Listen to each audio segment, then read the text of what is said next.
el Consejo de Ministros se aprueba la reducción de la jornada laboral. Martina. Después será remitida al Congreso, pero de momento no tiene esos apoyos en el Congreso. Como saben, pasaríamos de 40 horas semanales a 37 horas y media. Con ello se pretende favorecer la conciliación. Siempre sin una merma salarial, seguiríamos cobrando lo mismo que cobramos hasta ahora y con desconexión digital. Olvidarnos totalmente del móvil y el ordenador del trabajo al salir de nuestra jornada laboral. Como decimos, se ha aprobado en el Consejo de Ministros, tiene que pasar al Congreso y allí no tiene apoyos. Junts ha dicho que van a presentar una enmienda a la totalidad. No han negociado con ellos, dicen que se han limitado a negociar con los sindicatos. Ens vam trobar la porta tancada davant de la possibilitat de poder negociar ni que fos una coma d'aquest text que s'ha negociat només amb els sindicats espanyols. Per tant, avui a la direcció executiva de Junts hem decidit per unanimitat que presentarem una esmena a la totalitat a una llei que és un atac frontal als autònoms i a les petites i mitjanes empreses de Catalunya. Bueno, pues vamos a hablar ahora con Carmelo Pérez, él es el secretario general de CEPIME Aragón. ¿Qué tal, Carmelo? Bienvenido. Hola, muy buenos días. Buenos días. Bueno, pues hoy va al Consejo de Ministros, se va a aprobar, pero ya estábamos escuchando a la portavoz de Junts que va a presentar una enmienda a la totalidad. Por lo tanto, cuando vaya a la Cámara Baja, cuando vaya al Congreso, a priori no va a contar con los apoyos necesarios. COE y entiendo que también CEPIME decían estar dispuestos a hablar con todos los partidos para no seguir adelante con una reducción de jornada que no comparten. Recordamos que fue consensuada con sindicatos el pasado mes de diciembre, pero no con la parte empresarial. Así es, en este caso, tanto COE como CEPIME, pues tenemos clara nuestra postura, ¿no? Primero, pues como muy bien habéis dicho, esto se debería de haber hecho en el diálogo social, como se ha hecho otras veces, y además hay ya una herramienta como es la negociación colectiva, donde en mayor o menor medida, según las circunstancias de cada sector, es uno de los temas de debate, digamos, lo que es todo el tema de la jornada anual. Nos sorprende que unilateralmente el Gobierno pues decidió tirar para adelante, en este caso, lógicamente, como era favorable a los sindicatos, pues ellos se sumaron, pero no es una buena, digamos, antecedente que se hagan solo unilateralmente las cosas. Se deben de hacer, digamos, por consenso. Entonces, para nosotros lo que hemos intentado hacer es explicar que esto no es beneficioso y que luego, bueno, pues el Parlamento ya decidirá. Carmelo, ¿cuáles son las condiciones, vamos a recordar, las que ponen ustedes, los empresarios, para poder llevar a cabo esa reducción de jornada? Bueno, nosotros lo primero que dijimos es que, como hemos dicho, que se debía haber hecho en el marco del contexto. Se podía haber llevado a la negociación colectiva. Hay que recordar que esta reducción, salvando las distancias de lo que es la estadística, viene a suponer 12 días de salario al año. Esto es una cantidad muy importante, pues que sobre todo le afecta más a las pymes. ¿Por qué? Pues porque primero son más número y segundo, pues porque digamos una cifra afecta más a quien tiene menos en número de trabajadores que a quien tiene más y más recursos para poder adaptarlo de otra manera. Por eso nosotros decíamos que en el contexto podía haber un compromiso de negociarlo en el contexto de la negociación colectiva, donde se pueden a la vez adaptar otro tipo de medidas que puedan compensar esa merma en la productividad que supone el incremento de costo. Podría ser mediante temas de flexibilidad, mediante otro tipo de medidas que puedan compensar, repito, lo que las empresas tienen que hacer para mantener la productividad, que es lo que nos importa mantener. ¿Cuáles van a ser las consecuencias? Pues van a ser muy diferentes.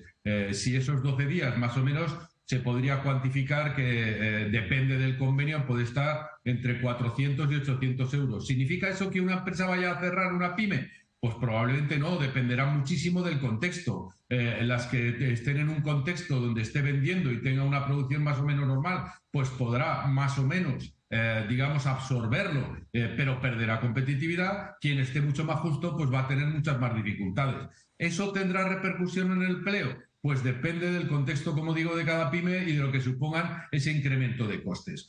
Pero hay que recordar que estamos en una temporada donde las pymes estamos suponiendo, digamos, o soportando unos incrementos IPCs, de costes, de materia prima, de impuestos fiscales, donde, bueno, pues el vaso cada vez se está más llenando. Y la prueba está que cada vez, por muchas circunstancias complejas, pues se va cerrando más pequeñas y medianas empresas. Esto es una gota más, no es un determinante para decir con esto se van a cerrar miles de empresas, que puede ser, pero porque está dentro de un contexto global.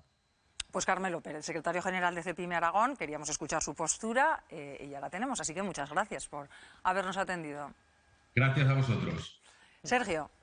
Pues dos patas principalmente. La primera, la pata política, aprobarlo en el Consejo de Ministros, yo creo que es lo mínimo para una normativa de este tipo en un gobierno que se define progresista. El acuerdo entre Sumar y PSOE aún costó, pero ha llegado por fin.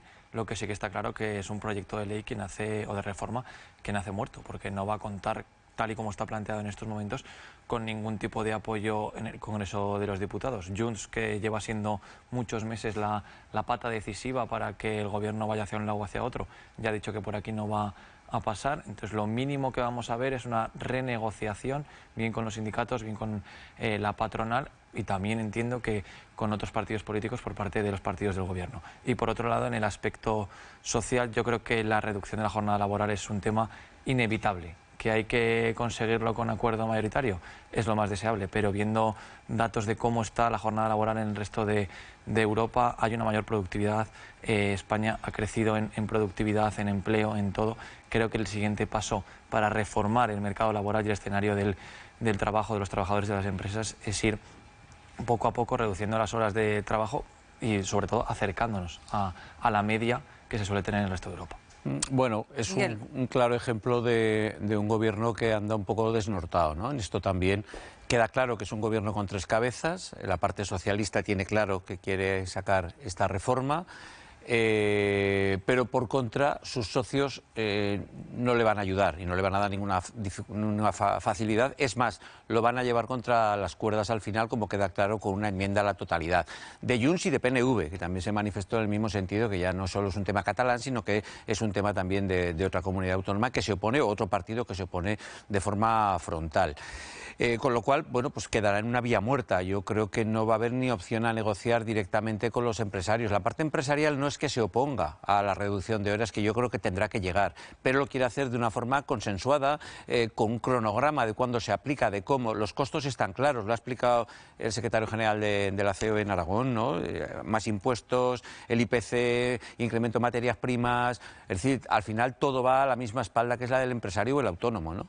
Entonces yo creo que tendrá que llegar su momento en el que se aplique, pero con un cierto criterio de objetividad y sin una fecha, como ahora que ha parecido que era la obsesión de la vicepresidenta Yolanda Díaz, que quería ya en enero aprobarlo, luego a los 15 días ha tenido que retirarlo varias veces del Consejo de Ministros. Es un tema que está enquistado y probablemente se va a ir a una vía muerta. No parece que se den las condiciones ahora para que se abra un debate más profundo. Hay otras cosas en el ambiente y el Gobierno tiene otras cosas encima de la mesa mucho más importantes ahora que esto, que no pasaba de ser un aldabonazo y una medalla para una ministra. O sea, bueno, pues no nos engañemos.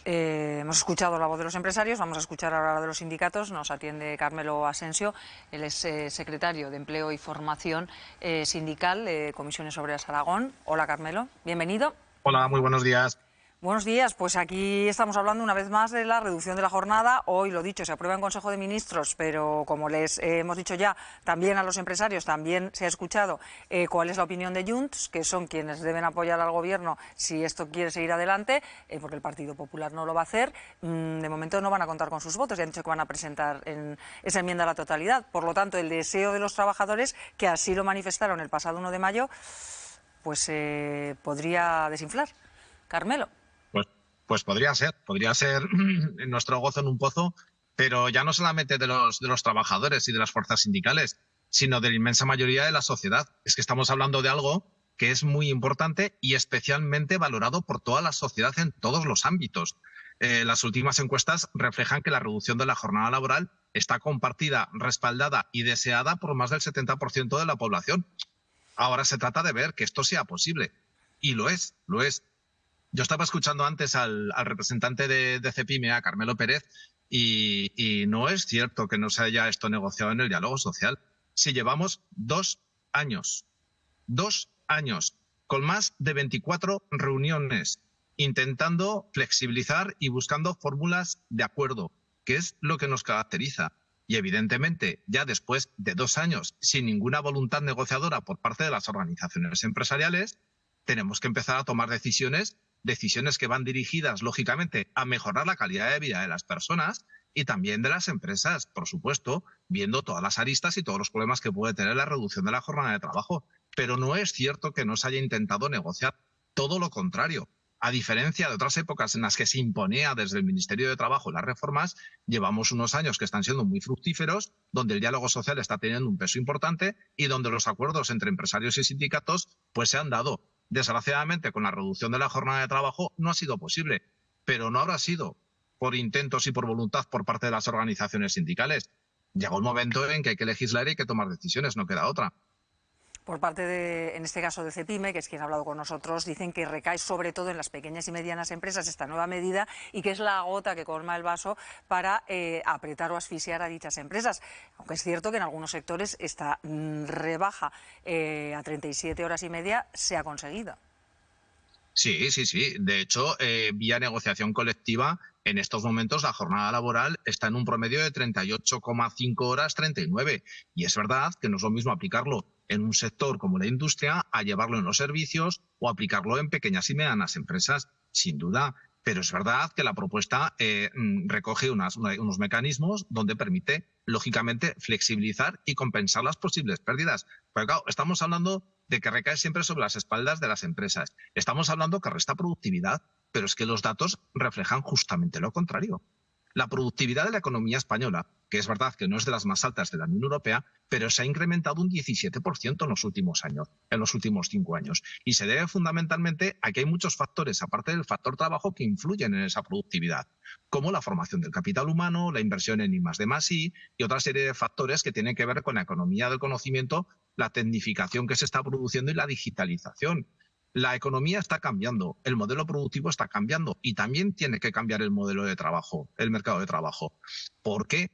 Desde hace 40 años que se redujo la jornada laboral a las 40 horas semanales, no se ha mejorado apenas, salvo por la vía de la negociación colectiva. Lo que queremos desde Comisiones Obreras, desde las organizaciones sindicales, es que haya una base legal que garantice la reducción paulatina, progresiva de la jornada laboral, que tampoco se trata de rebajarla a las 35 horas semanales. Estamos hablando de bajar el promedio, el cómputo semanal a 37,5 horas, ¿vale? La jornada laboral durante el año 2025 para ir gradualmente transitando, yendo a las 35 horas semanales, sin merma salarial, pero también sin merma para las empresas, sin pérdida de la productividad, como reflejan los datos, donde la productividad se ha incrementado.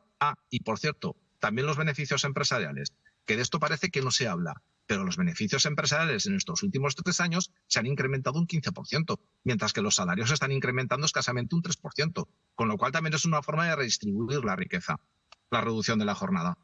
Pues Carmelo Asensio, queríamos escuchar también la postura de los sindicatos, ahí ha quedado. Secretario General de Formación y Empleo de Comisiones Obreras en Aragón, gracias por habernos atendido hoy en el programa. Gracias a vosotros, buenos días.